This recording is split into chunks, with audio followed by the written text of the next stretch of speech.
Oi pessoal, hoje nós vamos conversar sobre vitamina C. Eu tenho certeza que você já tomou vitamina C, seja efervescente, seja vitamina C em cápsula ou até mesmo uma fruta, né? Todo mundo já tomou e necessita, na verdade, da vitamina C. Lembre-se só que tem muito paciente nosso que toma um monte de vitamina C, então aí cuidado com isso também. Veja que a vitamina C é uma vitamina antioxidante que nosso corpo não produz, ou seja, nós precisamos consumi-la através da alimentação, especialmente, e claro, que em alguns casos a suplementação pode ser interessante. Vejam que ela pode ser interessante para outros aspectos importantes para a gente também, como por exemplo a síntese de colágeno. A produção de colágeno é fundamental que exista a vitamina C. Não é à toa que quando a gente pensa, em potinhos aí de colágeno, suplementos de colágeno, a grande maioria vem com adição de vitamina C. E até mesmo produtos para pele, creminhos para pele, entidade, tem vitamina C também, afinal ela atua na produção de colágeno.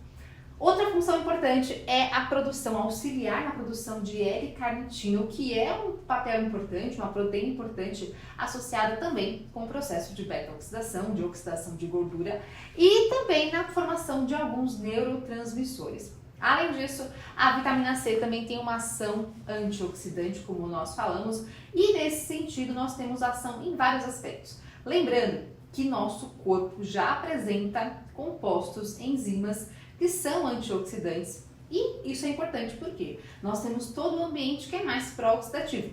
Pensa, poluição, agrotóxico, entre outros fatores, são agentes mais pró-oxidativos. E aí, consequentemente, o nosso corpo tenta banir, tenta normalizar esse excesso. Ou seja, nós temos um equilíbrio no nosso corpo.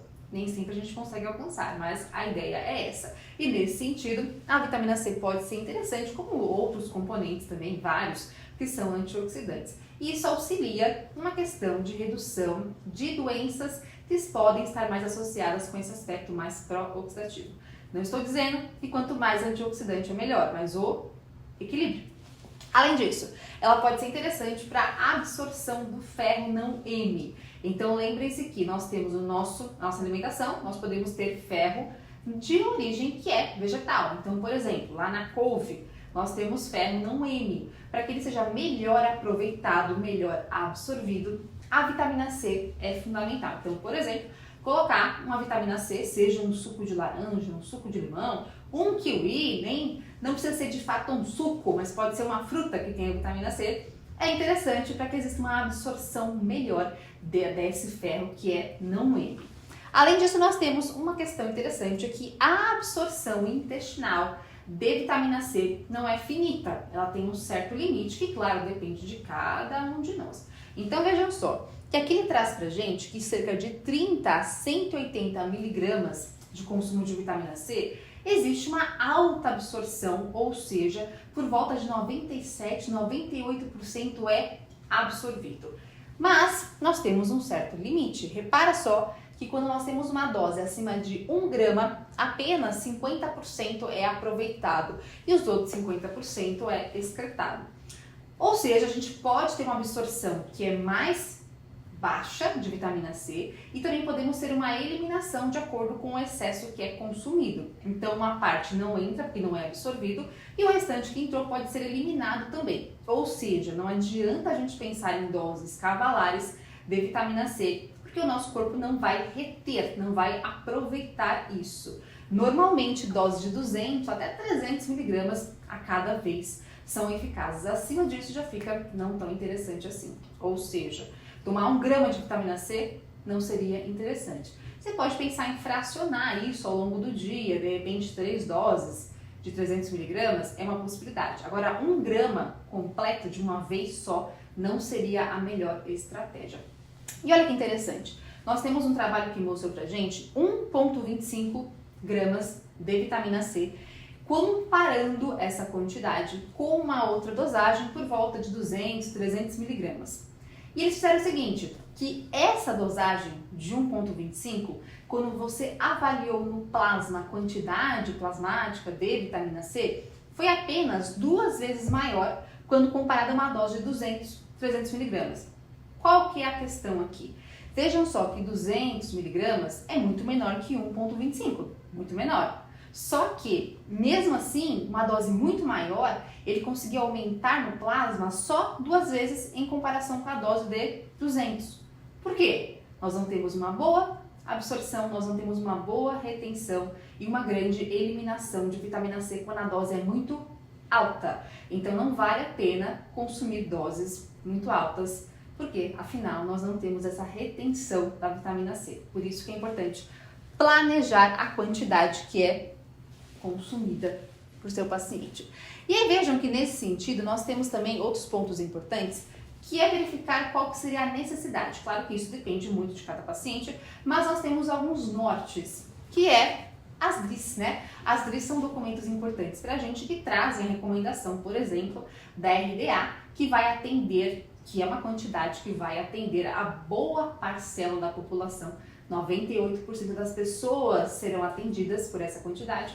E nós temos a UL, que é o limite máximo sem ter efeitos aí de toxicidade.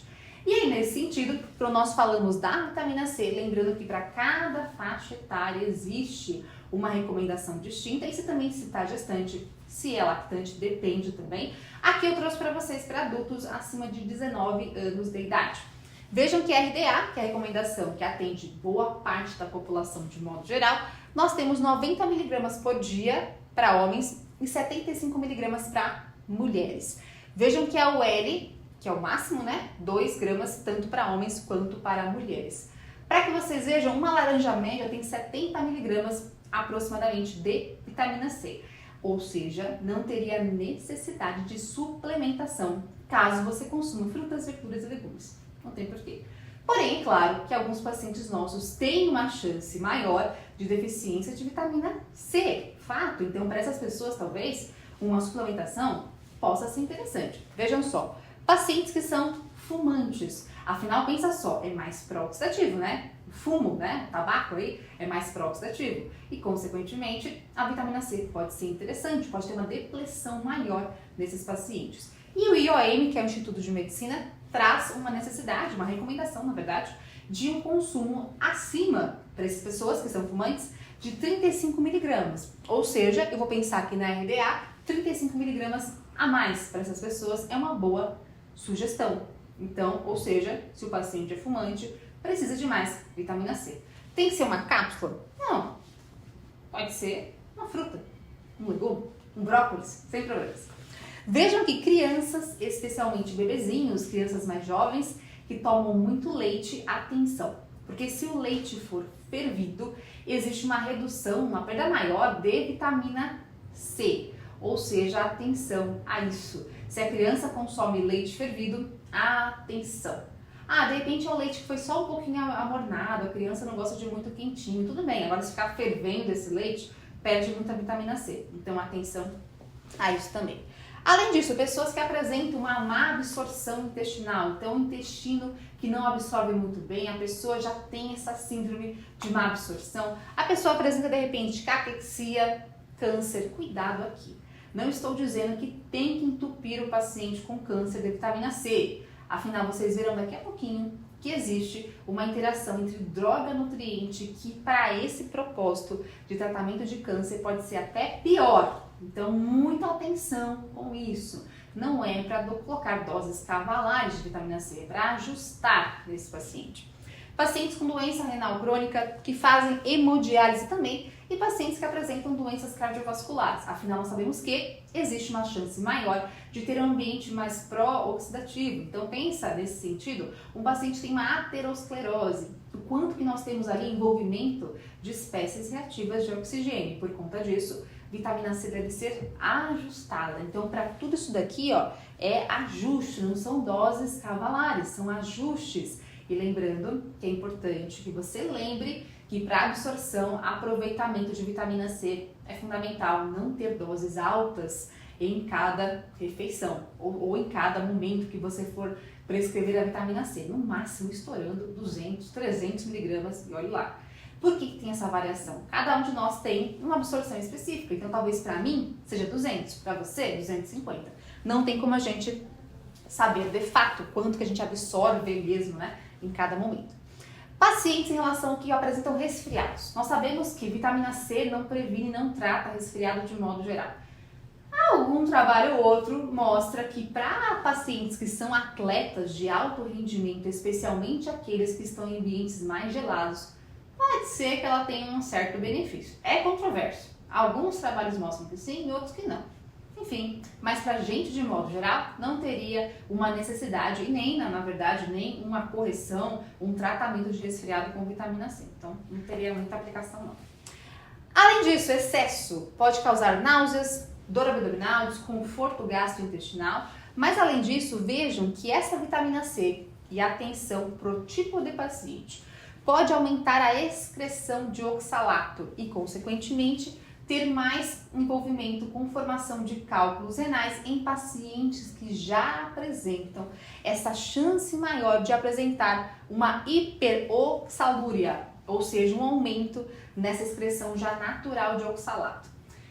Ou seja, não é para todo mundo também. Então é uma questão que vai ser avaliada se vale a pena evitar a vitamina C em todo paciente que tem cálculo renal. Não são todos, obviamente. Além disso, ela pode ser pró-oxidativa e esse dado também é um pouquinho controverso. Alguns dados mostram que sim, outros dados mostram que não é acontece tanto essa questão de ser pró-oxidativa. Mas alguns trabalhos mostram que em excesso ela pode ser mais pró-oxidativa, ou seja, causar mais dano em DNA, mais lesão, ser mais agressiva. Então, atenção também à dose.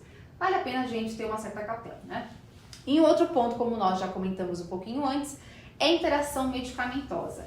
Então, atenção! Vitamina C pode interagir com vários tipos de quimioterápicos. Não são todos, mas vários tipos ela pode interagir. Não estou dizendo que esse paciente não pode consumir laranja e kiwi, não é isso. Mas a suplementação de vitamina C em pacientes que estão em tratamento quimioterápico tem que ser muito bem planejada. Então, muita atenção para verificar se tem necessidade. Não dá para colocar vitamina C em excesso em paciente que usa quimioterápico. Então, avalia, verifica qual que é o quimioterápico, tem interação com vitamina C? Sim ou não? Atenção. Porque às vezes você pensa, não, o paciente está com câncer, eu vou pensar em ter um aspecto antioxidante e cuidar do paciente, você pode estar dando um tiro no pé. Pode evitar a ação, de certa forma, do quimioterápico. Então, atenção a isso. Paciente que usa estatina, a gente também pode ter uma interação de vitamina C com a estatina. Então, atenção, mais uma vez, não estou dizendo que tem que abolir a vitamina C do alimento, mas cuidado com o excesso na suplementação. Ou seja, vocês viram que a vitamina C é super interessante, tem vários aspectos incríveis, porém, a gente precisa, como tudo na vida, ajustar a dosagem e a necessidade. Conta pra mim, você prescreve vitamina C para qual paciente? Me conta mais. Eu quero saber como que você faz a sua prática clínica.